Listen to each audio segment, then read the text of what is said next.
Doing virtual trainings, especially with the use of board games like Mathematics Pentathlon, is really key to have the right webcam, the right stand, and there are a lot of different options. And these are some of the things that I found out there, and I'm going to recommend to you what I feel is best. First of all, the camera. There are different kind of webcams out there, and they range from $19 on up. The ones that we use with the Pentathlon Institute are the smaller versions of webcams. They're fairly simple. This one just happens to have a little lid on it that you can open and close for privacy. Most of them don't come with that. We have tried different types of cameras. The 480p do not get a 480p. So you are going to need 1080. So this is one that works well. It's just a next to go. It's a 1080p. Any 1080p should work just fine. The second part that you're going to be looking at is the stand and the connections to the stand. This one here is a tripod connection.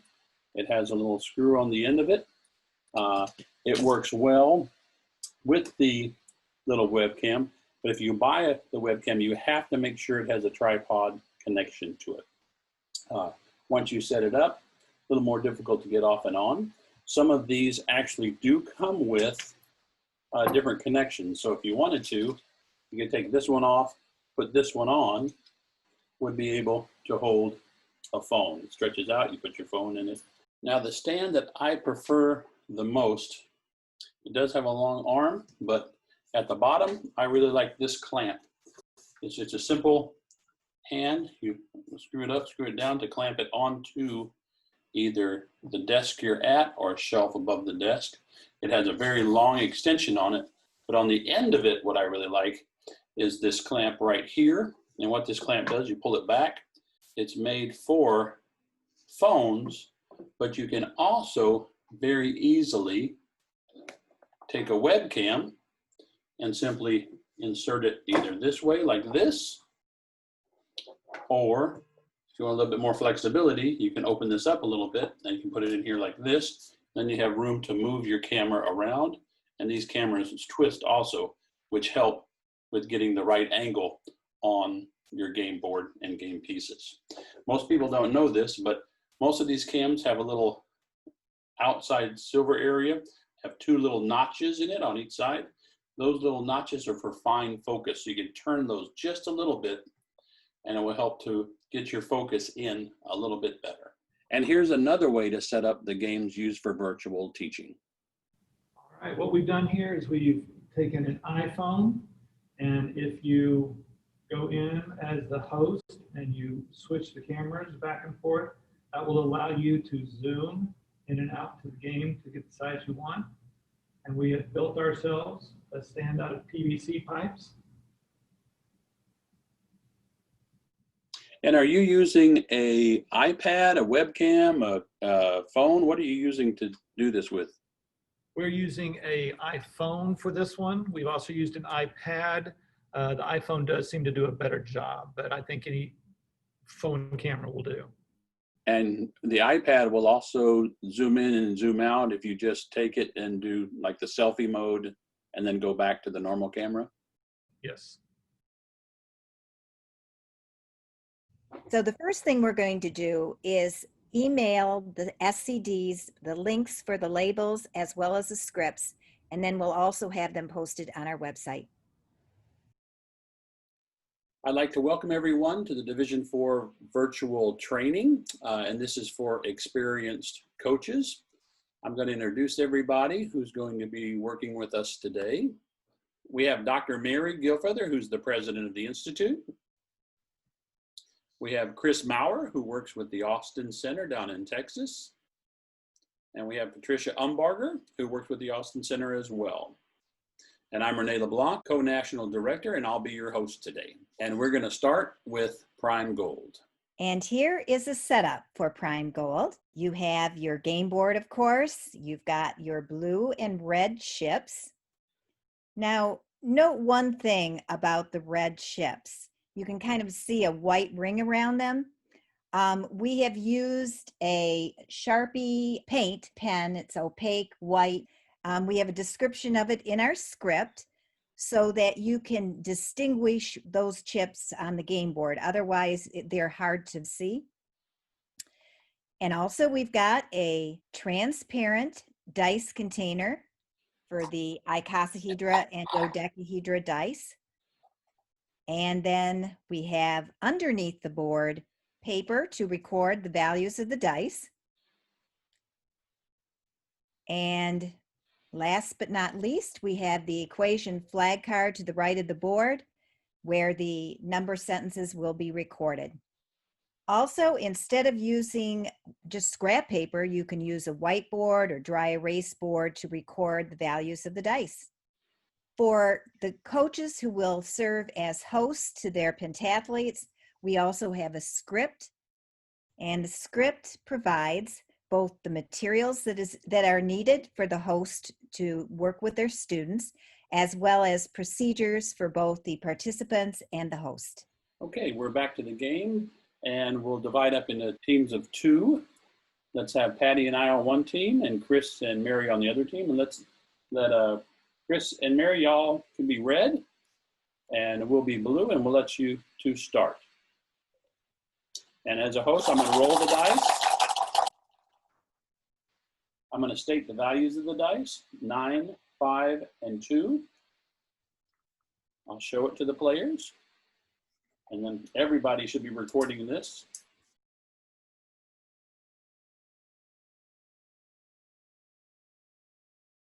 $16, and we could do a 13 and a 3. I love that. That would get us 2 spaces instead of 1. All right, let's do it. So 9 plus 5 equals 14, plus 2 equals 16.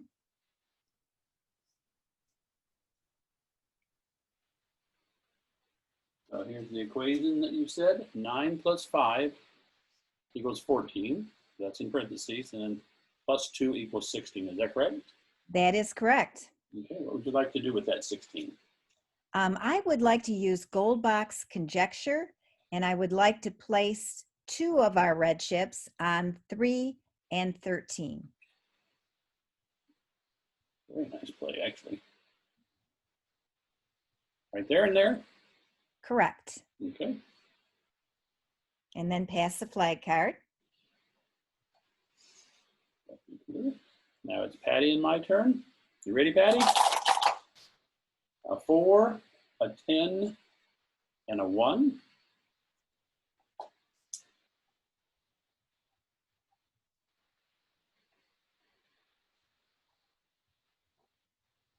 So we have 4, 10, and 1. Mm-hmm. I see that we can take 2 prime numbers by doing the equation 4 plus 1 equals 5 times 10 equals 50.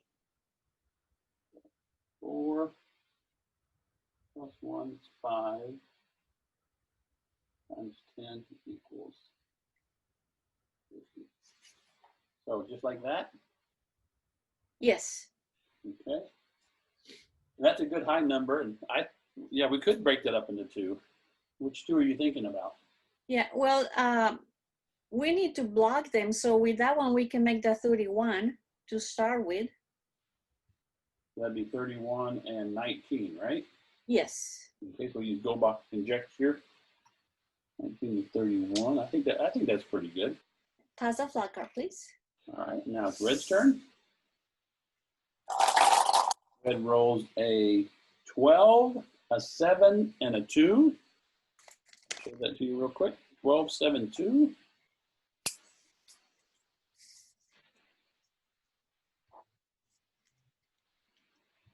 Okay, with the 12 and the 7 and the 2, I would like to multiply 12 times 7 is 84, plus 2 is 86.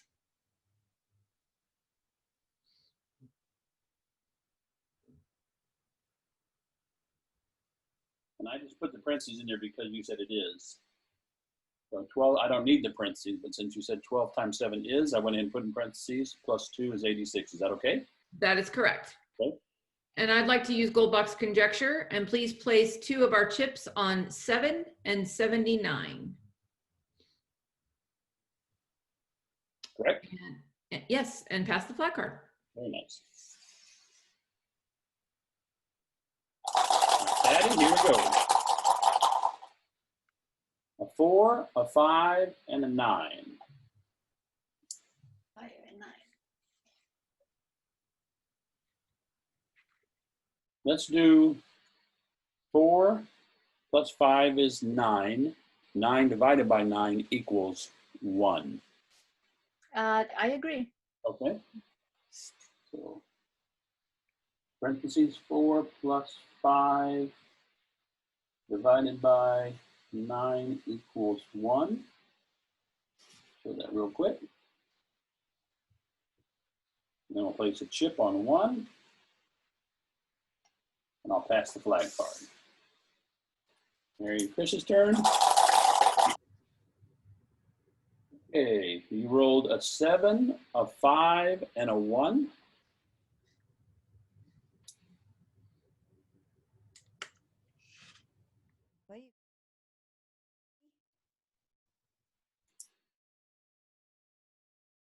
Seven factorial divided by 5 factorial plus 1 equals 43.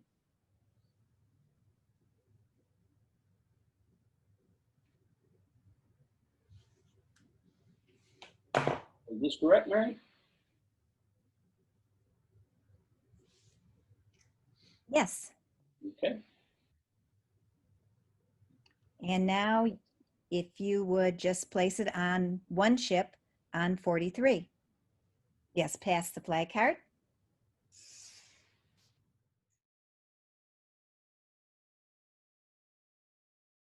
Okay, the game has advanced and it's blue turns now.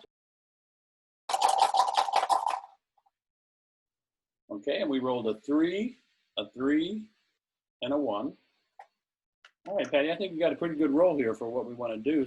Let's do parentheses 3 plus 3 close parentheses times 1 equals 6. How does that sound?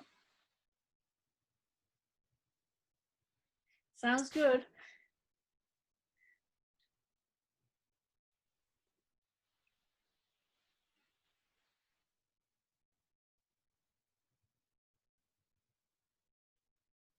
Made a little mistake there in writing, but it's 3 plus 3 equals 6 times 1 equals 6. And I'll put the blue on the 6. And then we're going to remove 2 of their red chips, Patty. What do you think we should move? Well, I see they have a shaft going right there on the by the number 15, 16, 13. Yep. So how about if we remove that 13? And I'd suggest we remove the 3 too for strategic purposes. Yes, that way it clears the way for us to make another. I like that idea. That's good. All right, we'll pass the flag card. So this series of moves for Prime Gold shows how to play it virtually. And we'd all like to thank you for joining us today. Okay. And now we will move on to Pentamen. The virtual teaching of this transformational geometry game, Pentamen, is using the game board, the pentamino pieces, the yellow and green set for each player or team. And we also have a pentamino legend at the top, which will be very helpful in pentamino placement, as well as identifying the pentamino to be moved in the movement phase. And also we have a coordinate system. We have numerals for the rows, and we have letters for the columns. And so when referring to both placement and movement, we will use the numerals or the rows first and the letters or the columns second. And then we have our chips, and so to identify those when we're moving them, we have them numbered. So the green set and the yellow set, number 1 and number 2. And the Pentamen movement record flag card. And I also would like to mention that it is very helpful, really essential, that players for this game also have the physical board and pieces, as well as the movement record flag card. All right, we're going to go ahead and start playing. And Mary and Chris are going to be on one team. And I'll write down that they are going to be green, just for reference purposes up here. And Patty and I, Renee, will be on the other team, and we will be yellow. And what I did is I just put the initials and the color that we are on the movement record flag card so we can remember. And the first phase, of course, is placement. So let's let the green team, Chris and Mary, start. All right. Chris, do you want to pick a piece? Sure, I'd love to. Please pick up the green X and place it on 1B, 2A, B, and C, and 3B. That is correct. And pass the flag card. All right, passing the flag card. Yellow's turn. Patty, do you want to take our turn for us? Sure. I'm going to choose the white piece. Okay. Yes. And place it on 5A, B, C, and D. Yes. And 4C. So right there, okay. Yes.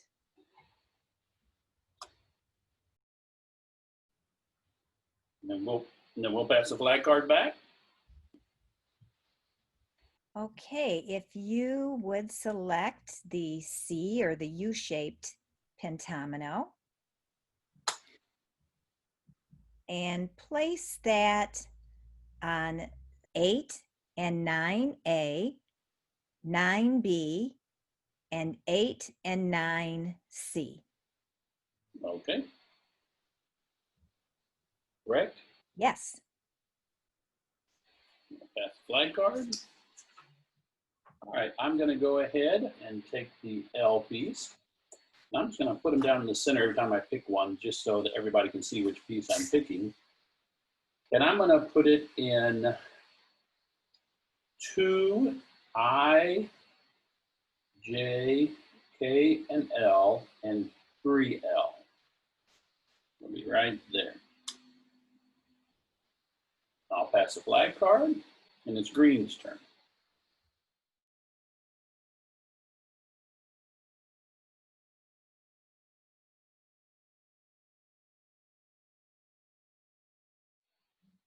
And now it is green's turn. So Mary and Chris, it's your turn. All right, Mary, are you okay if I take our turn? Sure. All right. Please slide the green P 3 spaces to the right. 1, 2, and 3. That's correct. And please record it on our movement flag card. And pass the flag card to yellow. Okay. Recorded. That is correct. Patty, you want to take our turn for us? Sure. What do you think? I'm thinking of moving the S piece, but give me a second to look at my own game board to see if what I'm thinking works. Okay, give me a second here. I'm going to look at while you're looking at it. And Sure. look for other moves. I think I got it. Let's rotate the S clockwise 180 degrees using the upper left vertex, please. So rotate 180 using this vertex. Yes, 180 degrees clockwise. I always like putting my finger on it when I'm rotating it so it does not move off of that spot. Look at that. Beautiful rotation, Patty. Good, it worked. And I think it's very helpful if you have your own game board, because otherwise it's very hard to visualize. Mm-hmm. And record the shape on the movement card, please. Okay. I'm going to record that to look like it. And pass a flat card. Marked it right there. I made a little mistake, so I marked it out. So I'm going to check this out on our board as well to see if it's going to work. And it does. So if you would flip the U or C-shaped pentamino in the lower left to 6B, C, D, and 7B and D. Okay, so just flip it Yeah, like that. Correct? that is correct. And then if you would record it and pass the flat card. Okay. There's your C or U that you moved. That's the flat card. Now it's our turn, Patty, and I'm gonna move a chip out of our way that will give us a little bit more room. So I'm gonna take the 1 yellow chip and I'm gonna move it down to 9L. The 1 chip going down, nothing's blocking it, 9L right there. That works. And then I'll write a chip down, which is just, we know that's just a circle. Like that. Now it's your turn, green. All right. I would like to move the X piece, please. This one here? Yes. On the lower right side vertex, just above the sheriff star. Right on this vertex? That's correct.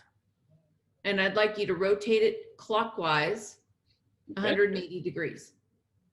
So I'm using this vertex, 180, 90, and 180. Wow. And please record it on the flag card and pass the flag card. There's the X, passing the flag card. Now it's yellow's turn, but all right, I think that pretty well sums up the movement phase of this game. I like the way that Chris on her first move used a slide, and she told the host, myself, exactly how many spaces to move it. Also, when Mary did a flip over here, Mary told me the coordinates to put it in. That's a nice way to state it. You can use the coordinates. And Chris and Patty, when they were doing rotations, they both rotated different pieces and they used the degree that they were rotating in it, if they were rotating it clockwise or counterclockwise. Of course, that's very helpful as well. Very nice ending description. Once again, you can find all the labels, the legend, the script on the website for free.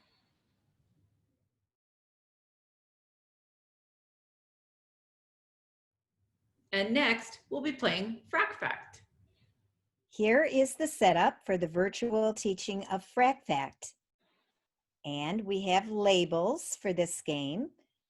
We have the labels for player A and player B, as well as labels for each player's discard pile. And then with all of our games, we have the script, so you can refer to it in teaching the game virtually. And in this regard, we have directions for making a trick, passing, as well as discarding and replenishing. We also have reference to what to do with a forced discard. So for our teams, we'll have Chris and myself representing player A, and Renee and Patty representing player B. Go Team B. Okay, and I will be the host today, so I'll be pointing to the fraction strips and removing them as people identify them. And the players, when they're going to identify a fraction strip, they should state the color first, then the fraction, to help me to be able to identify them. So let's have Mary and Chris, since you all are player A, why don't you all take the first turn? So I see a trick for us. I'm going to identify and state the number sentence. The green 1/2 of or times the red 2/6 equals the red 1/6 in the center of the board. Okay, so I'll pick those up for you. And since you made a trick, I'm going to put it to your right side. And then we draw 3 strips for you, correct? That is correct. And then here are the 3 strips we drew.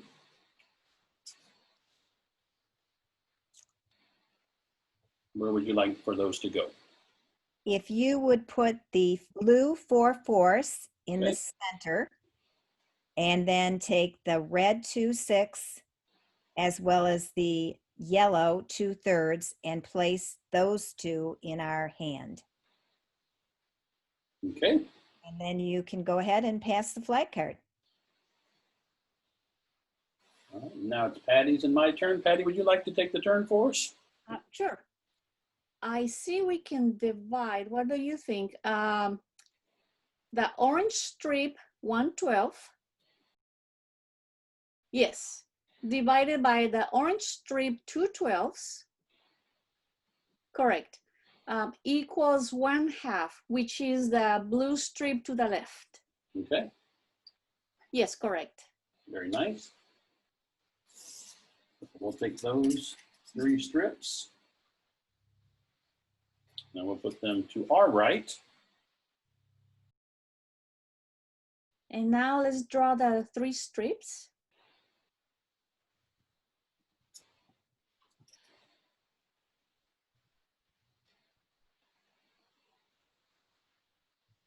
Let's go ahead and place the 4/12 into the answer rectangle. Correct. And then the other 2 on our player B side.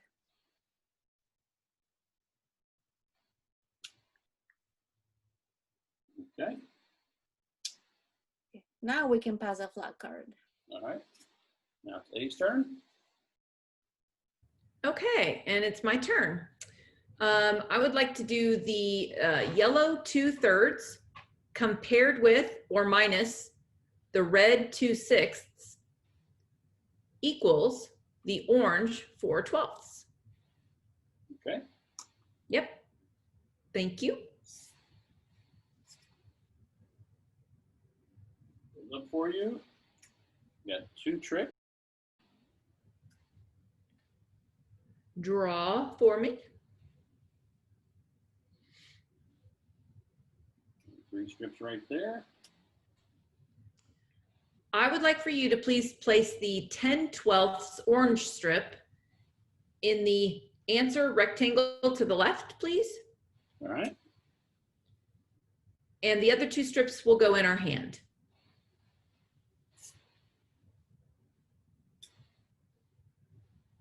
there you go. Yep, and then pass the flag card. All right, Patty, it's yours and my turn. Okay, you go ahead and do this one. All right, I'm going to take the yellow 3/3 plus the red 0.6 equals the blue 4/4.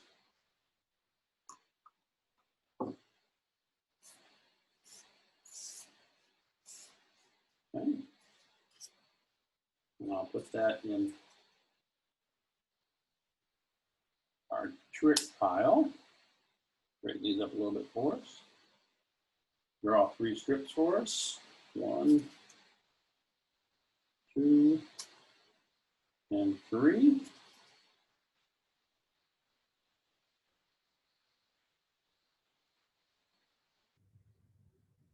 All right, Patty, I see that they can get 2 of those, but not 1. What do you think about putting the 2/12 into the answer rectangle? That's a good one, because if they're not able to take it, we can take it in our next turn. Okay, so I'll put that in the answer rectangle. And then the other 2 strips, fraction strips, I'll put them in our rectangles on our side. Then I'll pass the flag card. It's Mary and Chris's turn, player A. All right.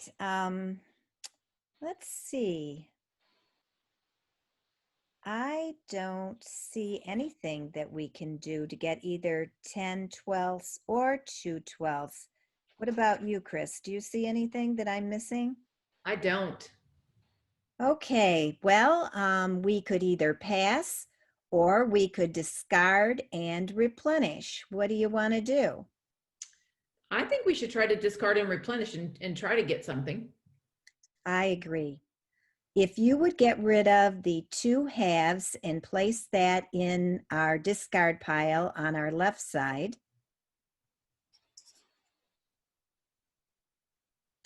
And now if you would replenish with 1 more strip for our hand.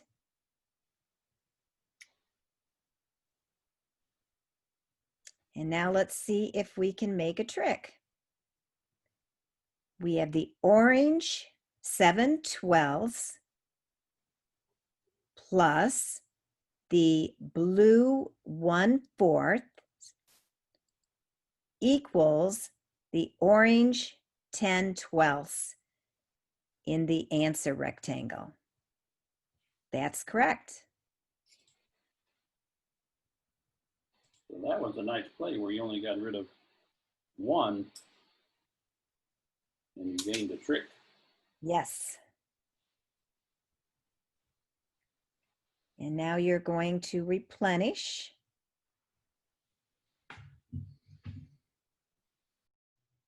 Would you please put the orange 7/12 in the answer rectangle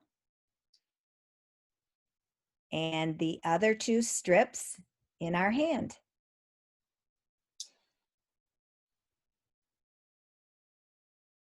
And pass the flag card.